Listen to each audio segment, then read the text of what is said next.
Okay, after the fourth attempt at nailing this thing to me, I finally got all that Centrelink crap that which is just legislative garbage. It actually wasn't as big as I thought it'd be. I had visions of these gigantic file that would be that take up half my backpack, but it wasn't. It was quite thin. So at least that's sorted. I noticed that actually the demographics are totally different in Westcourt compared to Cairns Central. Got a different vibe about it. So you know, areas do have their own complexion, I guess. Yeah, it's nice here today. I'm looking up towards Cazalys football stadium. I've still never gone inside that place. Well, not in the grandstands anyway, to check out any sporting events. Unfortunately, they've lost a bit of cricket. They used to have tour matches on here, and they seem to have stopped, which is a bit of a shame because it's a really nice venue from the looks of things. Really nice. So, and I imagine the cricketers enjoy playing up here, but they're still getting some AFL matches. Only a couple, maybe a year, and maybe the pre-season comp. I'm not sure if they still play that up here, but it's a shame if they don't because it is a good facility.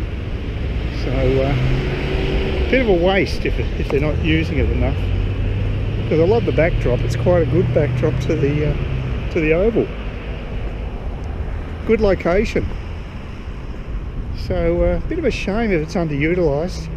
They probably do well out of the social club. You know, they probably get a few regular drinkers, and that's probably what's spinning a lot of the revenue for them. But I'm sure they'd love to have more sporting events on there. They had an Elton John concert there. I know that maybe last year, I think it was.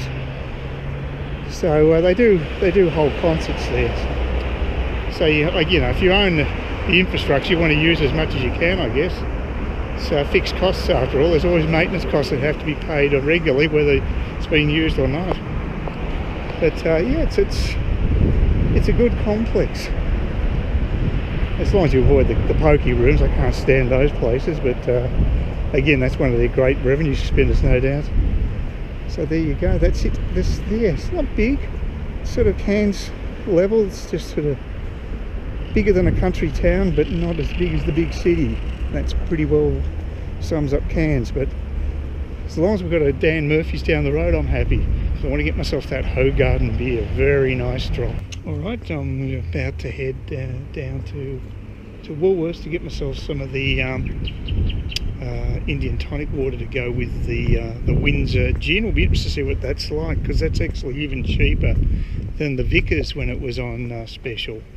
I didn't realise it was on special because it's actually $40 yesterday, and I bought it for $34. But the Windsor, I think, is about $32. It might be 31, but it might be $31.95. I can't remember. So I'd say 32. That's the way retailing works, of course. So incredibly cheap, and we'll see how it goes. But I don't think it's going to worry me that much, because I think gin's gin. It's pretty generic in my opinion. I'll give it another go. God, the wind here is ridiculous. It's incredibly windy, this city. Yeah, I've had real hassles with technology. Got my new whiz-bang computer. Seems to be running fine, but I finally got to actually download all the files from the Steam site, so that I can actually play that video game, Total War game, which is Rome 2. Looks very impressive. Trouble is that when I actually downloaded, it was about over 15 gigabytes of files online.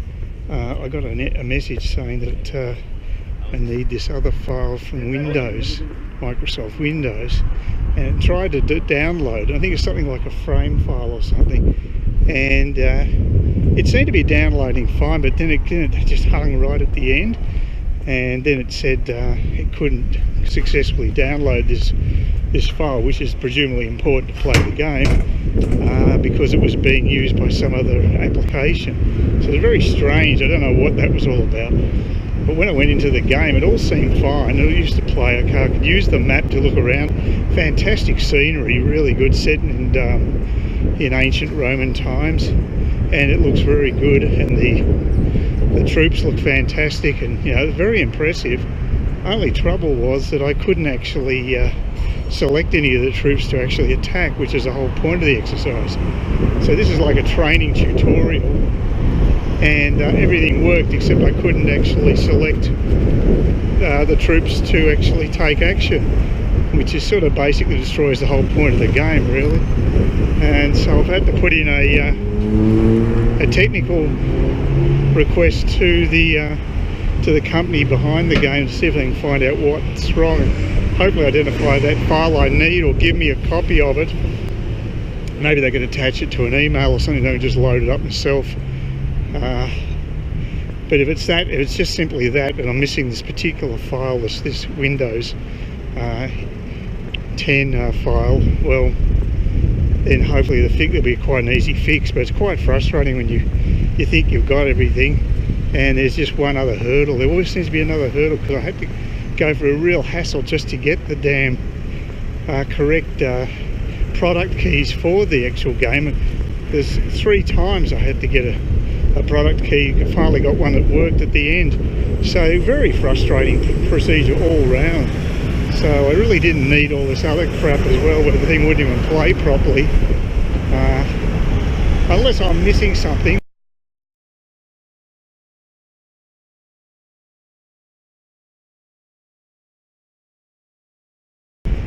Yeah, that's annoying. Mind, it only cost me about 22 bucks Australian. It's pretty cheap. It's an old game. I mean, it was actually came out about 2017, so I guess it's discounted quite a bit, and it's substantially cheaper than what you'd pay if you went onto the Steam site. So that's the good news. But it's not much good to me unless the damn thing works. The other hassle I had today is that I was successfully loaded up Corel Video Studio number 10, which is fine, and that seemed to load up fine and actually open, so looking good. But then I tried to do some editing today on it on my new whiz-bang machine, which has got twice as much RAM and a faster CPU and probably faster RAM at that too, and yet it froze. It did play video clips, but I couldn't do any useful editing because the thing just hung on me too many times. It was useless. So I could try Corel support, but I've dealt with them in the past and they're pretty damn useless. So I'm a bit concerned about that. I mean, it just doesn't make sense. I've got a much more powerful machine, and the one that I'm using for editing is one that's just limping along. It's got major problems with the discs and what have you, but it works fine with this editing program. It's just bizarre. The other option, I guess, is to get a different editing program and see if I can load that on my main machine, because Corel might be just one of those programs that's not very compatible with a lot of systems. Not sure, but yeah, it's frustrating. Again, technology, technology can be fantastic when it works, but when it doesn't work, it's a real hassle. So, double-edged sword, the classic double-edged sword. Anyway, it's a beautiful day here. Yeah, weather's been great. I haven't had that much rain. A little bit, but not much.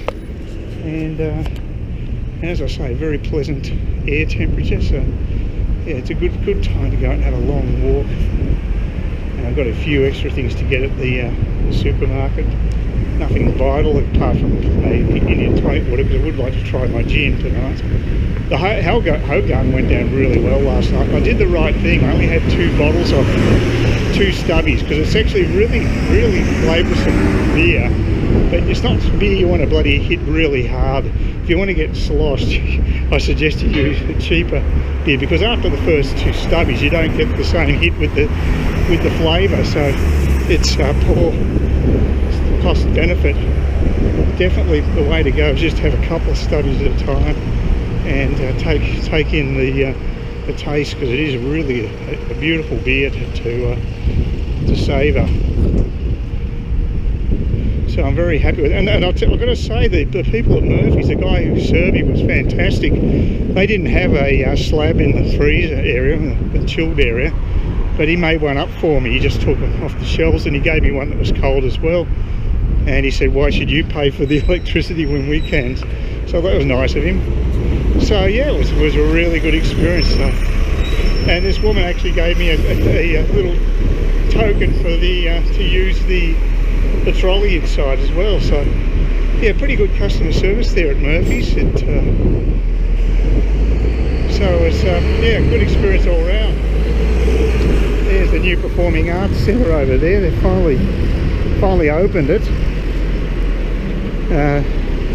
I think it's cost a packet, but at least I guess the thing's open. That's something. Yeah, another 4 or 5 blocks and I'll be at Woolworths. Should be stock up on some. Hopefully get some more cheap tomatoes. That would be great. They got some good discounts there. That'd be really nice. Usually about $3.80 the ones I like, the cocktail ones, but they were reduced to about $2.70 the ones I bought, and they were fine. They just had to be eaten fairly quickly. So just had a couple of salads and they were gone pretty soon. Yeah, I also loaded up Uber onto my phone, and you just got to provide your credit card details. You can use other details if you want as well for payment, but I've got my credit card details, so I hope that's all secure. I looked at the prices, and when I checked it out in the morning peak, Uber actually is more expensive than Cairns taxis. They're up to about $28 to go to the airport, for instance.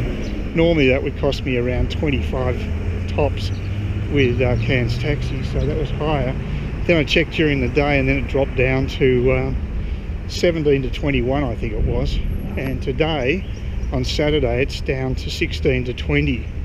So they give you a range. They don't give you an actual figure. Which is, Grab is better that way. They give you an actual figure rather than a range. But I haven't tried Uber, so I'm not sure what their customer service is like. I think you've got a choice of drivers. They give you a couple of drivers to choose from, so that's where it's a little different. But yeah, it's good to have it as an option anyway.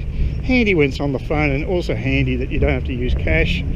So if you are cash strapped, you can still ride with the taxi service without having to worry. So yeah, I'll give it a try at some stage. I wouldn't use it really early in the morning because I want to make sure the driver's going to turn up for an early flight. But any other time of the day I'd give them a go for sure. But they're only marginally cheaper from the looks of things, and depending on the time of day. So you just got to be very careful.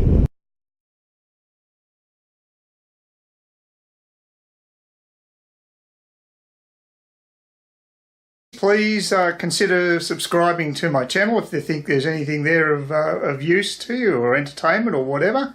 And either do that or give me a thumbs up, or if you're feeling really energetic, do both. That'd be great. But please don't ignore me. That's the worst thing you can do on YouTube, is be ignored.